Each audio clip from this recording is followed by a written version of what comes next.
नमस्कार आदाब दोस्तों। चलो आज फिर हम आप लोगों के लिए लाए देश और दुनिया की तमाम ताज़ा बड़ी खबरें, ब्रेकिंग न्यूज हेडलाइंस एक एक करके तमाम बड़ी खबरें आपके सामने रखेंगे। सबसे पहली और बड़ी खबर में आपको बताएंगे दोस्तों कि महाराष्ट्र के अंदर विधानसभा चुनाव वोटिंग से पहले बीजेपी की बढ़ गई मुश्किलें। 85 के करीब सीटों के ऊपर बीजेपी का खेल बिगड़ सकता है। कौन सी ये सीटें हैं, इसकी जानकारी आगे आपको देंगे। साथ ही साथ अगली बड़ी खबर में आपको बताएंगे दोस्तों कि महाराष्ट्र के अंदर अब उत्तर भारतीय समुदाय के लोगों ने इस महाराष्ट्र चुनाव का विरोध कर दिया है। बताया जा रहा है कि प्रतिनिधित्व नहीं मिलने से उत्तर भारतीय भाजपा से नाराज हैं और ठाणे जिले में मतदान का बहिष्कार करेंगे, जिसके बाद बीजेपी के अंदर हड़कंप मच गया है। आगे इसकी भी जानकारी देंगे। साथ ही साथ अगली बड़ी खबर में आपको बताएंगे दोस्तों कि महाराष्ट्र के हिंगोली में देश के गृह मंत्री अमित शाह के बैग की चेकिंग का मुद्दा लगातार तूल पकड़ता जा रहा है। अमित शाह के बैग की चेकिंग क्यों की गई, इसके बारे में आगे आपको बताएंगे। साथ ही साथ अगली बड़ी खबर में आपको बताएंगे दोस्तों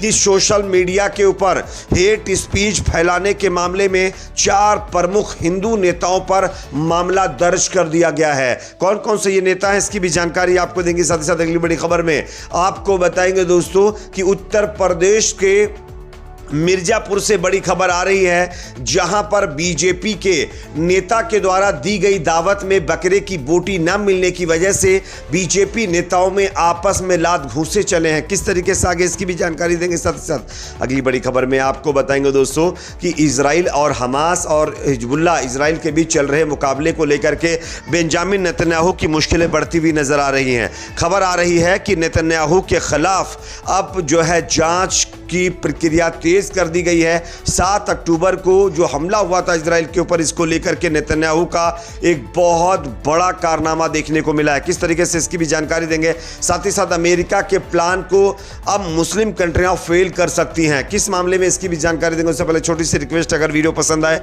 तो लाइक जरूर करिए, चैनल पर नए तो सब्सक्राइब करने के बाद बेल आइकन को प्रेस करना ना भूले। बात करेंगे पहली और बड़ी खबर की। जैसा कि आप जानते हैं, महाराष्ट्र में 20 नवंबर को होने वाली वोटिंग से पहले सियासी सरगर्मियां तेज हो गई हैं। कई सीटों पर महायुति और महाविकास आघाड़ी के उम्मीदवारों के बीच सीधी टक्कर नजर आ रही है। लेकिन दोस्तों, महाराष्ट्र विधानसभा चुनाव में 158 निर्वाचन क्षेत्र तय करेंगे कि राज्य की सत्ता की चाबी महायुति के पास जाएगी या महाविकास आघाड़ी के पास। इन 158 निर्वाचन क्षेत्रों में बीजेपी बनाम कांग्रेस, शिंदे की शिवसेना बनाम ठाकरे की शिवसेना, अजीत पवार की एनसीपी बनाम शरद पवार की एनसीपी है। लेकिन आरएसएस को चिंता बीजेपी की नहीं बल्कि 83 सीटों की है, जहां शिवसेना शिंदे और एनसीपी अजीत पवार का शिवसेना उद्धव गुट और एनसीपी शरद पवार से मुकाबला है।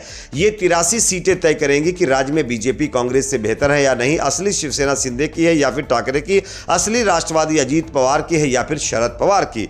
2019 के बाद यहां पर समीकरण बदले हैं। चलिए मैं आपको बताता हूं दरअसल कौन सी ये सीटें हैं। विदर्भ की 35 सीटें, मराठवाड़ा की 10 सीटें, पश्चिमी महाराष्ट्र की 12 सीटें, मुंबई की 8, उत्तरी महाराष्ट्र की 6 और कोंकण की 4 और बीजेपी कांग्रेस के बीच यहां पर सीधी टक्कर है। महाराष्ट्र की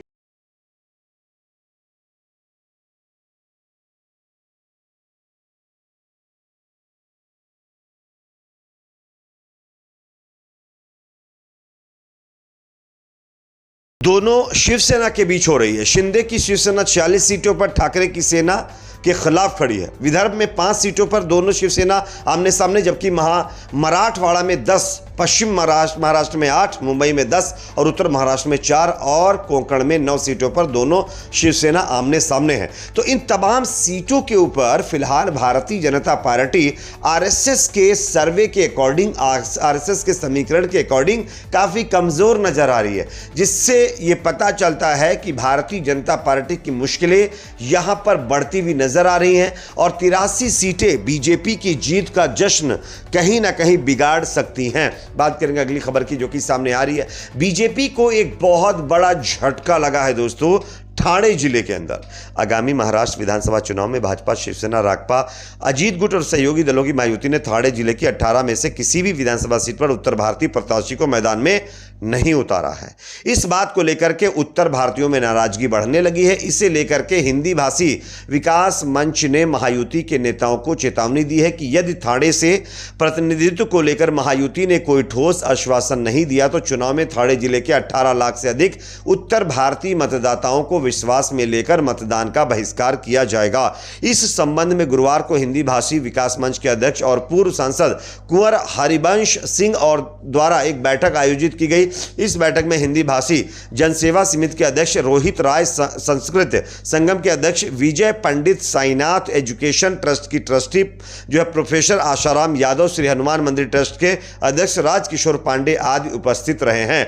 हालांकि इन पार्टियों ने सिर्फ बीजेपी यानी महायुति से अपनी नाराजगी व्यक्त की है और इनका सीधा टारगेट बीजेपी है। इन्होंने धमकी दी है कि अगर किसी उत्तर भाषी व्यक्ति को प्रतिनिधित्व नहीं दिया जाएगा तो हम लोग चुनाव का बहिष्कार करेंगे। और ये सारा वोटर भारतीय जनता पार्टी का बताया जा रहा है, जो कि अपने आप में बीजेपी के लिए बड़ा झटका होगा अगर ये लोग बहिष्कार करते हैं। तो अगली खबर की बात करेंगे जो कि सामने आ रही है दोस्तों। महाराष्ट्र के हिंगोली में अमित शाह के बैग की चेकिंग का मामला तूल पकड़ता जा रहा है।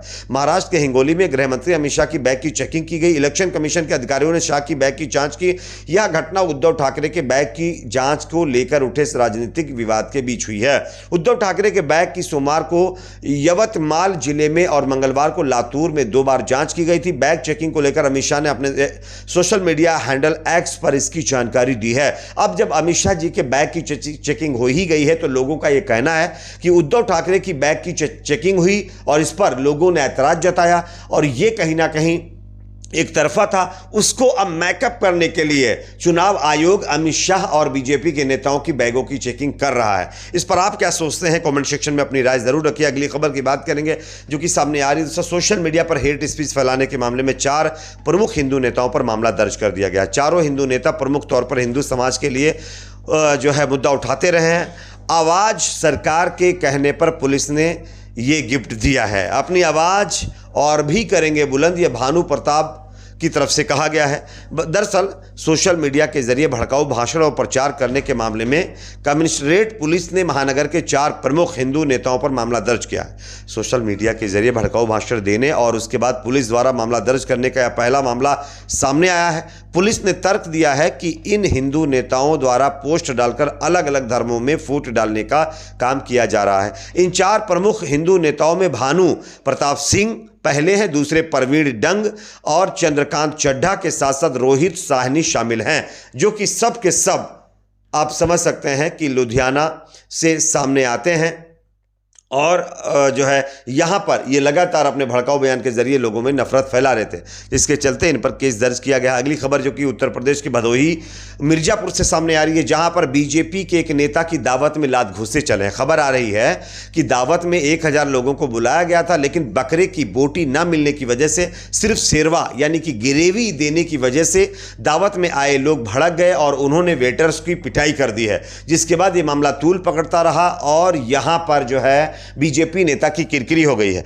जब किरकिरी होने लगी तो बीजेपी के नेता की तरफ से तर्क दिया गया कि ये सब चीजें विपक्षी पार्टियों के नेताओं के द्वारा उनके इशारे पर करवाई जा रही हैं। अगली खबर की बात करेंगे जो कि सामने दोस्तों आ रही है। इजराइल के पीएम बेंजामिन नेतन्याहू की मुश्किलें बढ़ गई हैं। 7 अक्टूबर को हमास के द्वारा इजराइल पर किए गए हमले को लेकर एक बड़ा खुलासा हुआ है। पूर्व सहयोगी की तरफ से इस बात का खुलासा किया गया है कि बेंजामिन नेतन्याहू को 7 अक्टूबर के हमले की जानकारी पहले से पता थी, उसके बावजूद भी बेंजामिन नेतन्याहू ने इस पर कोई रिएक्ट नहीं किया, बल्कि जिन जो है कॉल्स के जरिए, जिन जो है मोबाइल नंबर्स के जरिए नेतन्याहू को इस बारे में सूचना दी गई थी, उन कॉल्स को भी इजराइल के कॉल डिटेल से हटा दिया गया है, जिसकी अब जांच शुरू करने की बात कही जा रही है। साथ ही साथ खबर दोस्तों आ रही है, ट्रंप का प्लान फेल कर देंगे इस्लामिक देश। सऊदी अरब ने जो है कहीं ना कहीं ट्रंप के साथ साथ इजराइल को फटकार लगाई है और जो जेनोसाइड लेबनान और गजा के अंदर हो रहा है, इस पर ऐतराज जताया है। इस पर आपकी अपनी क्या राय कमेंट सेक्शन में बताइए। वीडियो को लाइक शेयर, चैनल पर नए तो सब्सक्राइब जरूर करें।